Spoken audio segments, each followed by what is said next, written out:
A shiver ran down my spine as I saw the stranger from upstairs approach me. I was going to experience the scariest day of my life, and it all began on a routine Tuesday night. It was a typical Tuesday night at the hospital where I worked as a nurse. The sun had just set and I had finished my shift for the day. Before I reached my driveway, everything seemed like it would always be this way. Myrtle, my neighbor, was out getting her mail. I knew I wouldn't be arriving home late because she did this every evening. She called out to me from where she stood next to her mailbox while I waved back. Since Tommy was causing a disturbance in that house, he must have returned home early. As she leaned down to support her back, she spoke. She was becoming older, but her hearing was still very good. My spouse Tommy was a doctor with an insane schedule. He was usually home before me, but this week he got caught up in what he referred to as the rush week. I laughed. I'll tell him not to talk about it. After parking my car in the driveway, I took a few minutes to sit in it. Trying to gather myself after such a hectic day, I glanced around.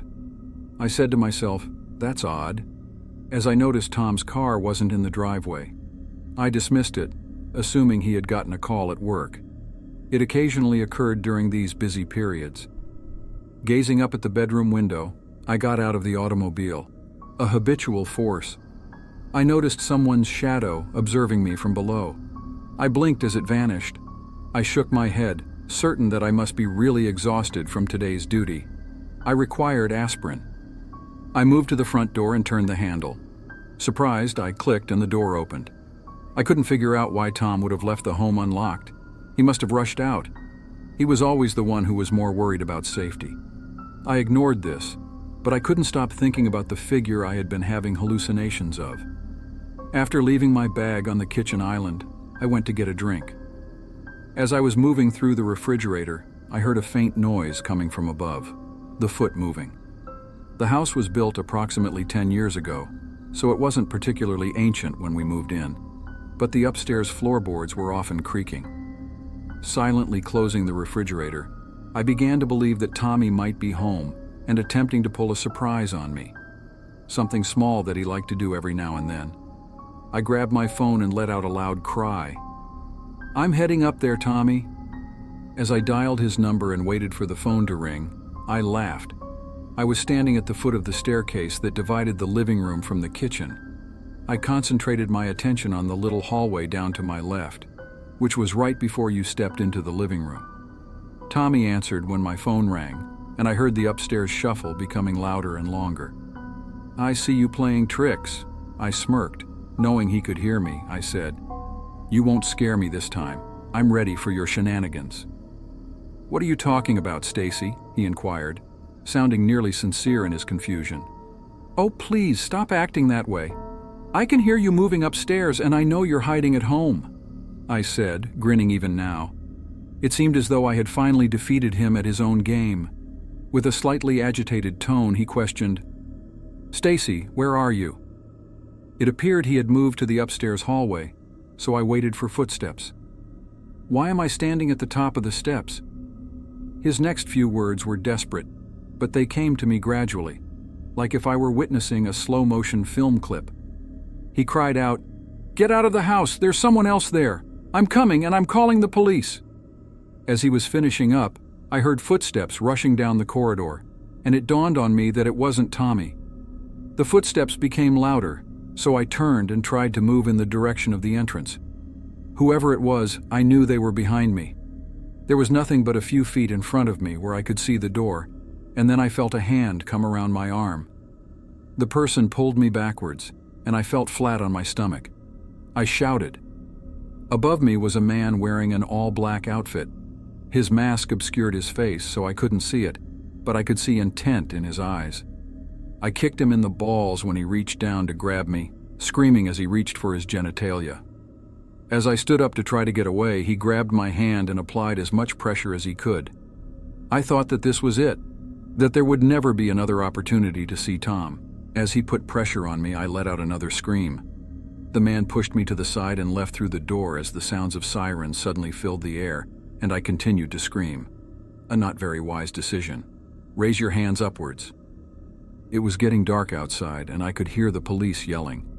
I woke up in a hospital bed with Tom lying next to me. He gave me a hug and told me what was going on. They looked for evidence of a robbery when the individual broke in earlier in the day, but nothing was taken. But there was one thing Tom mentioned that really got me perspiring. He had a revolver and a little handgun on him when the police found him.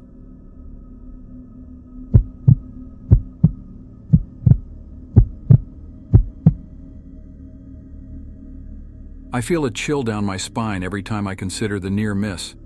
If I hadn't escaped for my life during spring break, I wonder what may have happened to me. Though it's a difficult tale, let's begin at the beginning. I was cooped up inside for the first few days of spring break.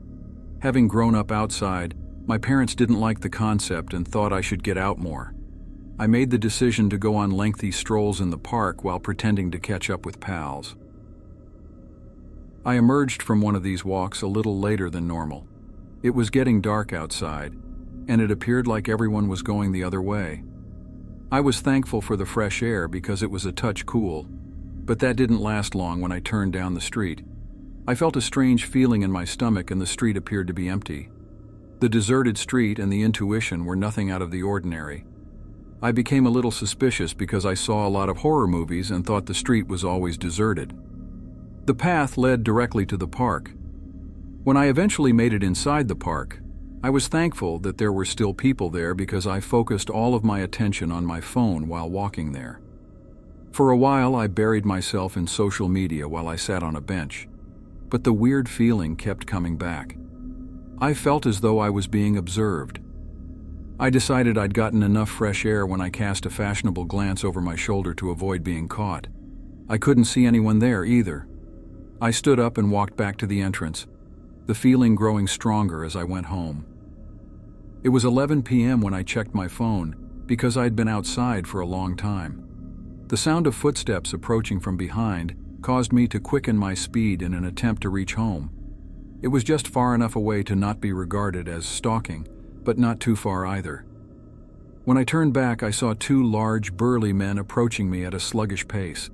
A single man crossed the street. His pace was marginally quicker than that of the chap on my side. Since they were on opposing sides of the street, I had no idea if they were together, but I didn't wait to find out. I heard the other men's pace increasing as I ran down the street. I could feel the rapid pounding of my heart in my chest. I'm going to die, holy crap. Muttering to myself, I tried to find a shortcut home as I sliced through an alley. I realized I couldn't take these men back to my apartment even if I ran as quickly as I could. I turned since I knew it would be risky. I turned and headed for the bright lights of a 7-Eleven, thankful that one was so nearby, for I could hear the squeak in their shoes as they were closing in on me. When I turned around at the door after crossing the parking lot to see how close they were, I discovered that they were standing near the lot's edge. They did not advance even a single inch. After entering the building, I contacted my parents and the girl behind the desk to explain who I was while she called the police. From the counter, we observed the men waiting until they heard the sirens of the police cars and started to back off. I was relieved to see my parents 4 minutes later, but I couldn't shake the unsettling thought that I wouldn't feel secure going on these outings any longer. After informing them of everything that had transpired and observing their expressions of anxiety and relief, I made the decision to stop going for walks in the evenings.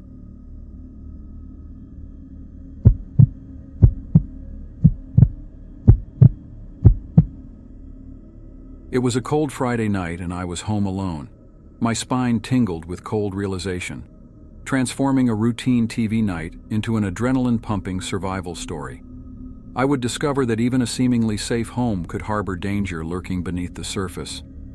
It was a Friday night, and I was home alone. It was the kind of blustery cold night when you curl up in bed and attempt to catch up on your favorite shows on television. That evening, I was doing precisely this. I took a seat on the living room couch. Since I had recently moved here, I had never bothered to hang curtains, and the couch faced away from the window. I was becoming impatient as I flipped through the channels in an attempt to find something to watch. I stayed in the living room even though it didn't seem like anything fascinating was happening, and I wasn't sure if it was a sign for me to leave. I finally chose a channel that aired vintage films from the 2000s. I decided to get a bowl of fruits I usually keep in the refrigerator as I got up from the couch so I could snack on them while watching the show. It didn't take me less than 3 minutes to walk to the kitchen. Since my cottage was small and had steps, I never really enjoyed going upstairs. After 2 weeks of living here, I had the entire apartment memorized, so I didn't switch on the lights in the kitchen. I also didn't need to because the kitchen was small and had a street light that cast a gentle yellow illumination over the sink and window. I quickly headed to the refrigerator and began rummaging through it. I hadn't noticed that the kitchen was darker than normal because I was too preoccupied with digging through the fridge.